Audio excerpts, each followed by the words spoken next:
Olá, alunos da turma TS17. Retornamos aqui com mais uma aula da disciplina Enfermagem Domiciliar e hoje nós iremos falar sobre os tipos de oxigênio-terapia e as ventilações mecânicas não invasivas em atendimento domiciliar. Espero que vocês gostem dessa aula. Ela está disponível via portal juntamente com uma atividade complementar, ok? Vamos lá! Oxigenoterapia domiciliar prolongada e ventilação mecânica domiciliar. A insuficiência respiratória crônica costuma ser a fase final de diversas enfermidades respiratórias, como doença pulmonar obstrutiva crônica, a DPOC, que eu já cheguei a comentar com vocês, fibrose pulmonar, graves deformidades torácicas e bronquites adquiridas, né? Então, essa bronquite pode ser um caso de insuficiência respiratória crônica, tá bom? Os pacientes que vivem com hipoxemia apresentam importante comprometimento físico, psíquico e social em deteriorização da qualidade de vida. Então, quando a gente fala físico, ele não pode praticar uma atividade física ou um grande esforço, que apresenta um quadro de dispneia. Psíquico, né? Muitas vezes acontece alterações mentais, né? Confusões devido à falta de O2, tá? Quando não usado adequadamente, né? Ou não usado. E social. Então, esses pacientes que são dependentes de O2, muitas vezes eles não têm vínculo social com os amigos, com a sociedade em si. Eles evitam a sair do domicílio, né? Justamente porque se eles saem, precisam levar o suporte de O2 junto, tá bom? Além disso, esses pacientes apresentam repetidas complicações, com numerosas internações hospitalares e consequente aumento do custo econômico para todo o sistema de saúde. A oxigenoterapia domiciliar prolongada é considerada uma intervenção efetiva, principalmente para os pacientes com DPOC grave, proporcionando melhora na hipertensão arterial pulmonar, redução de arritmias cardíacas e de dispneia, aumento de tolerância ao exercício e ao peso corporal e prevenção da descompressão da insuficiência cardíaca congestiva. Então, esses fatores aí são alguns motivos, né, de benefícios que a oxigenoterapia ela fornece que o paciente esteja em domicílio, né? O cuidado ao paciente que estão em oxigenoterapia domiciliar se torna mais eficaz e eficiente quando acompanhado periodicamente por uma equipe de atenção domiciliar. Então, muitas vezes a equipe ela precisa estar junto com esse paciente, né? Com a família ou com o cuidador informal, justamente para orientar o seu uso de oxigênio, o manuseio, né? E justamente observar a demanda que esse O2, né? Que independente se for cilindro, enfim, quando ele chega na reserva, né? A quem solicitar, né? Tudo isso nós, quanto profissionais de saúde de atendimento domiciliar, precisamos saber para orientar esse paciente, esse acompanhante, né? Pacientes acamados que usam por contínuo, né? Tempo contínuo aquele catéter, muitas vezes, né? Se não observar, vai causando lesão por pressão, né? Em lóbulo da orelha, na pontinha do nariz. Então, precisa observar e até mesmo orientar o familiar quanto a alguns detalhes, tá bom? Muitas vezes, pacientes e familiares recebem o equipamento de oxigenoterapia, mas não possuem um acompanhamento rotineiro por profissionais de saúde, fazendo que o custo seja exacerbado e a forma de utilização inadequada, podendo prejudicar a saúde dos pacientes, né? Então, muitas vezes, esses pacientes ou acompanhantes eles não sabem desligar um aparelho adequadamente, não sabem o momento de usar adequadamente, né? Então, suponhamos que esse paciente não faça uso de O2 contínuo, mas quando está apresentando um desconforto respiratório, uma queda de saturação, é necessário entrar com essa suplementação de oxigênio terapia, tá?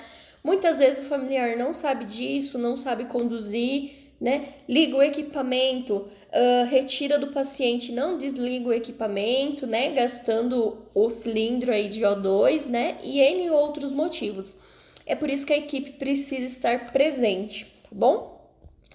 O uso de oxigênio terapia domiciliar e o acompanhamento por uma equipe de atenção domiciliar proporcionam melhora na qualidade de vida e ampliação de sobrevida desses pacientes, prevenindo e ou diminuindo o número de internações hospitalares. Considerando a oxigênio-terapia um tratamento de alto custo, sua indicação deve preterivelmente seguir alguns critérios com base científicos. Então, para deshospitalizar esse paciente, né, que não tem nenhum agravo para estar no ambiente hospitalar, muitas vezes esse paciente vai de alta para atendimento domiciliar com a solicitação de oxigênio-terapia, tá? Essa solicitação precisa de alguns critérios, né? Existem um programa, né, do governo e que ele até dispõe desse material, né, desse equipamento de cilindro, se for o caso, de O2, só que com alguns critérios. Primeiro, precisa ter o laudo médico, né? Tanto a solicitação como o laudo dizendo que o paciente é portador de alguma comorbidade que necessite de oxigênio-terapia. Precisa ter exames laboratoriais atualizados, principalmente a questão de gasometria, que é avaliado o CO2 e o O2 sanguíneo, tá? Entre outros critérios aí. E com base de tudo isso, né? Possivelmente esse paciente irá se enquadrar nesse programa de atendimento do governo para solicitação de O2, tá bom?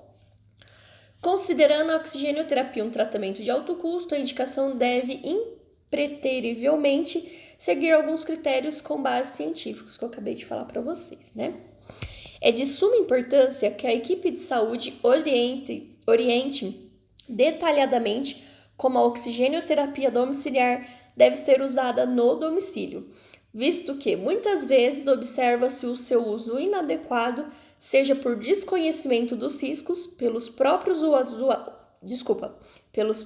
usuários ou por orientação pouco esclarecedora por parte da equipe responsável.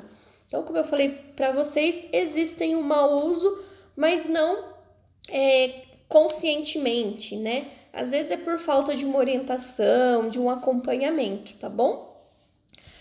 A equipe de atenção domiciliar deve realizar treinamento e orientações para pacientes, familiares e cuidadores, quando os riscos e o manuseio do equipamento de oxigênio-terapia no domicílio. Existem 3 categorias de riscos associados à oxigênio-terapia domiciliar. É muito importante que vocês saibam quais são esses riscos, justamente porque a família precisa estar ciente também sobre esses riscos, tá bom? Os riscos físicos que envolvem aí incêndio, explosão, traumas, né? Ressecamento de secreção. Então, às vezes, o acompanhante, esse cuidador, não sabe o quanto, né, fornecer de oxigênio. E num catéter, vou dar um exemplo fora da realidade. Coloca lá 20 litros por minuto. Então, vai tanto oxigênio para esse paciente que acaba ressecando a mucosa nasal, tá? Ou tem uma umidificação inadequada, né? Às vezes tá lá com uma máscara de O2 e não tem uma umidificação adequada. São N fatores que causam esses riscos físicos, tá? Tirando a questão de incêndio, né? De explosões, entre outros. Efeitos funcionais, que é a retenção de CO2. Então, às vezes eu tô... o acompanhante, né? O cuidador está fornecendo tanto oxigênio, né? Via o cilindro, catéter ou máscara, não tem a noção de que esse paciente está retendo CO2, então ele só está inalando O2, não está conseguindo desprezar esse CO2. Isso também é muito prejudicial, tá bom? Por isso que a gente tem que acompanhar o monitor, olhar a saturação, olhar o desconforto respiratório do paciente, tá bom? Tudo isso envolve para administração ou não de uma oxigênio-terapia, tá? Efeitos tóxicos, que são as manifestações citotóxicas do oxigênio. É a mesma coisa. Quando eu forneço muito oxigênio sem necessidade, esse paciente pode acabar tendo alguma complicação, tá bom? Critérios clínicos para indicação de oxigênio-terapia domiciliar.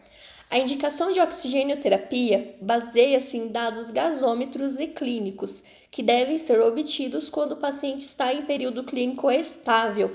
Então, não adianta eu coletar um exame do paciente quando ele está em uso de O2, porque provavelmente os valores vão dar normais, né? Eu estou fornecendo oxigênio-terapia para esse paciente, ele não está com uma queda de saturação, não está com desconforto respiratório. Então, se eu colher esse exame do paciente, provavelmente ele vai dar tudo certo, né? Como se ele estivesse respirando em ar ambiente. Então, por isso, os exames eles devem ser coletados quando o paciente não está em uso de oxigênio-terapia, tá? Se é um paciente que faz uso dependente de oxigênio-terapia, eu tenho que desligar por um minuto que seja e realizar a coleta e voltar com o oxigênio, tá? Antes que esse paciente rebaixe, claro, né? Segundo a Sociedade Brasileira de Pneumologia e Tisiologia, constituem indicação para prescrição de oxigênio em terapia domiciliar os seguintes achados laboratoriais e de exame físico. Oxigênio-terapia prolongada, aqueles que o paciente ficam com suporte aí de O2 contínuo, né? Oxigênio-terapia durante o exercício, então aos mínimos esforços, que é caminhar, né? Pentear o cabelo, escovar os dentes, são os mínimos esforços. Ele sente mal-estar, tem quadro de dispneia, né? E necessitam de uma oxigênio-terapia. E nos casos de oxigênio-terapia noturno, que são as famosas apneias do sono. Então, o paciente que tem apneia do sono, normalmente eles usam uma máscara noturna, né? Para oxigênio-terapia noturna, tá bom? Para a prescrição de oxigênio-terapia domiciliar prolongada, é necessária a gasometria recente realizada durante doença estável, em repouso e em ar ambiente, pois ela permite a avaliação da condição ventilatória do paciente para análise do PaCO2. Então, como eu falei para vocês, dentre os exames coletados, um deles é a gasometria. Quem colhe gasometria é só o enfermeiro, tá? Lembrando que isso é um respaldo do Corém, só o enfermeiro realiza a coleta de gasometria. Ele faz todos os testes e realiza a coleta de gasometria arterial, tá bom? Não é suficiente para prescrição o uso de oximetria de pulso. Então, assim, não é porque o meu oxímetro está dando uma saturação baixa, alterada, que é o único critério para oxigênio-terapia. Pelo contrário, como eu falei para vocês, eu preciso do laudo médico dizendo qual comorbidade, patologia esse paciente tem e preciso dos exames laboratoriais que incluem a gasometria, né? Porque muitas vezes o oxímetro de pulso ele é importante, mas pode causar alguma alteração. Seja porque minha extremidade está fria, ou porque até mesmo esse paciente está com uso de esmalte, né? Enfim, tem N fatores aí também. O acompanhamento domiciliar do paciente estável, entretanto, pode ser feito por oximetria de pulso. Critérios administrativos para admissão ao programa de oxigênio-terapia domiciliar. Para a admissão ao programa de oxigênio-terapia domiciliar, são necessários laudo atualizado emitido por médico, né, que seja ele do SUS, ou até um serviço de referência vinculado ao SUS, e com solicitação de oxigênio-terapia domiciliar. Desculpa. Exames complementares, os documentos do paciente e situação domiciliar, tá? Tudo isso engloba para esse paciente se enquadrar no programa de oxigênio-terapia domiciliar. Fontes de oxigênio. Agora a gente vai identificar aí quais os possíveis as possíveis fontes, os instrumentos de oxigênio que podem ser encontradas no atendimento domiciliar. Entre as fontes de oxigênio disponíveis, que podem ser em forma de cilindros, concentrados, oxigênio líquido e oxigênio portátil, a mais utilizada é o concentrado de oxigênio, com cilindro para backup ou reserva, nos casos de queda de energia ou má funcionamento repentino do aparelho. Então, é igual esse da imagem. Ele é um concentrador mesmo, né, portátil, que o paciente pode carregar para todos os lados. Muitos deles, eles são parecendo uma maletinha, né, ou até maiores, dependendo da oferta que esse paciente precisa. E aí, se acaba a bateria ou a energia, existe o cilindro que pode ser acoplado ali para essa oferta de O2, tá? Esse anda sendo mais comum, tá bom? Dificuldades com a oxigênio-terapia domiciliar. Desconforto das cânulas nasais, vergonha, limitação da mobilidade e deambulação, dificuldade para adquirir fontes portáteis muito pesadas e caras, custos elevados de energia elétrica, medo de manusear o equipamento, falta de conhecimento da doença pelo paciente e familiar cuidador. Todos esses critérios, esses itens citados aí, são dificuldades por parte do paciente ou familiar, tá bom? Então, muitas vezes é desconfortável, nem todo mundo consegue ter esse equipamento portátil. Então, quem não adquire esse equipamento portátil não consegue ter uma vida social ativa, né? Não consegue fazer pequenas atividades, justamente por estar restrito, né, à beira de um cilindro, enfim. Deve-se deixar claro para o paciente a importância de se usar o O2 de acordo com a prescrição médica, atentando que o melhor tratamento é o oxigênio contínuo, né? Muitos pacientes acham que quanto mais oxigênio eu preciso usar, mais eu irei viciar. Isso não é verdade, é um mito, né? Pelo contrário, nós temos que conscientizar o paciente de que se ele não usar o O2 quando realmente precisa, né, num desconforto respiratório, numa queda de saturação brusca, né, muitas vezes isso pode ser prejudicial para a capacidade pulmonar, né? Então pode surgir outras patologias associadas aí, tá bom? Para atingir os benefícios da oxigênio-terapia domiciliar, o paciente deve usá-la pelo menos 15 horas por dia. Isso não é padrão, tá? Mas normalmente os pacientes eles usam por um longo período aí do dia ou da noite, enfim. Deve-se investir na construção de vínculo entre o paciente e a família ou cuidador, pois é necessário entender quais os fatores dificultadores para o uso de oxigênio-terapia domiciliar e ampliar a capacidade de apoio para que seja utilizado. Então, nós precisamos entender quais são as dúvidas, né? Reconhecer o que esse paciente ainda não sabe sobre a oxigenoterapia, o que essa família, esse cuidador necessita de orientações para manuseio desse equipamento, tá bom? Esclarecer dúvidas, por exemplo, lembrar que o oxigênio não vicia, em linguagem única, constante e acessível ao usuário e à sua família, e é fator decisivo para a real adesão e sucesso da oxigenoterapia domiciliar. Responsabilidades da equipe de atenção domiciliar ou empresa fornecedora de oxigênio. Então, a equipe de atendimento domiciliar que atua na residência, ela precisa também saber a questão de conteúdo desse cilindro, de armazenamento, de fornecimento para esse paciente, né? Do mesmo jeito que a empresa fornecedora de oxigênio também precisa saber a questão de calibração, questão de vencimento, tá? De quantidade, entre outros fatores aí, tá? Então, uma das responsabilidades é instalar no domicílio do paciente os equipamentos necessários para a oxigênio-terapia, orientar e treinar o paciente, cuidador ou familiar quanto ao uso do equipamento, Realizar a manutenção preventiva mensal do equipamento. Então, não vou esperar esse equipamento quebrar, eu preciso fazer, no caso a empresa, né? É necessário que faça uma manutenção preventiva para saber se está tudo certo e se o equipamento, né, continue certo, funcionando adequadamente, tá? Por isso que normalmente as empresas elas têm cronograma mensal para manutenção preventiva.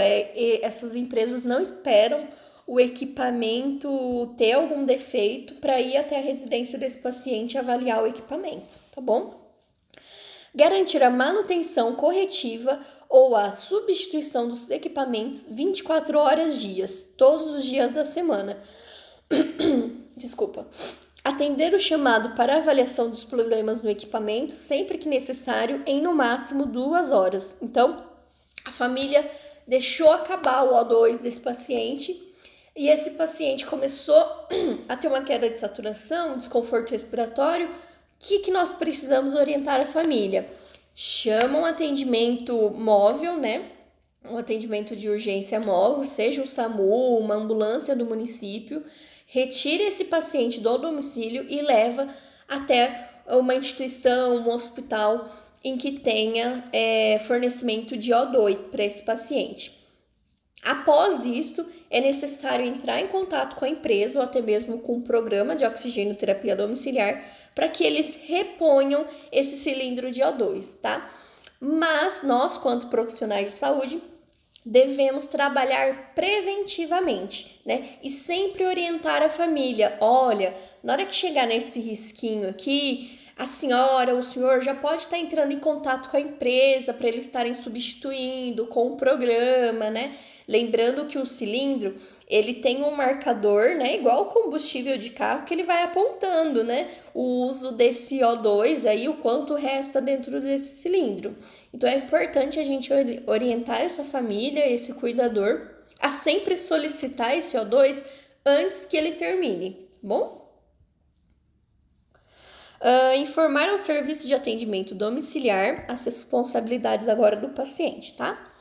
Informar ao serviço de atendimento domiciliar qualquer provável alteração de endereço ou telefone domiciliar. Em caso de óbito ou internação hospitalar, os familiares deverão comunicar o fato ao serviço de atendimento domiciliar em um prazo de até 24 horas. Então, se por acaso esse paciente vai a óbito, é necessário que a família devolva os equipamentos, né? Ou ao serviço de atendimento domiciliar, ou até mesmo a equipe de saúde aí, tá bom? Comunicar à empresa fornecedora de oxigênio se houver problema com equipamento, concentrador, cilindro ou qualquer outro equipamento de oxigênio. Solicitar recarga do cilindro sempre que necessário. Segurança no manuseio de cilindros. Agora a gente vai discutir alguns critérios que é importante, alguns cuidados com o equipamento, tá bom? Nunca role o cilindro na horizontal, então ele nunca deve ser rolado na horizontal, tá? Nunca movimente cilindro pelos capacetes mal rosqueados. Os capacetes são aqueles suportes para segurar o cilindro, tá? Então, quando ele tá mal rosqueado, a gente não deve segurar por ele, tá bom? Porque pode cair no pé, pode machucar, enfim, tá? Nunca suspenda o cilindro pelo capacete, nunca. Aquele suporte deve ser utilizado para colocar na parede, em algum suporte, tá? Não utilize ferramentas para abrir as válvulas dos cilindros, né? Nunca, jamais, né? Tem que até orientar o familiar ou acompanhante que não se deve desrosquear com alguma chave ou até manual.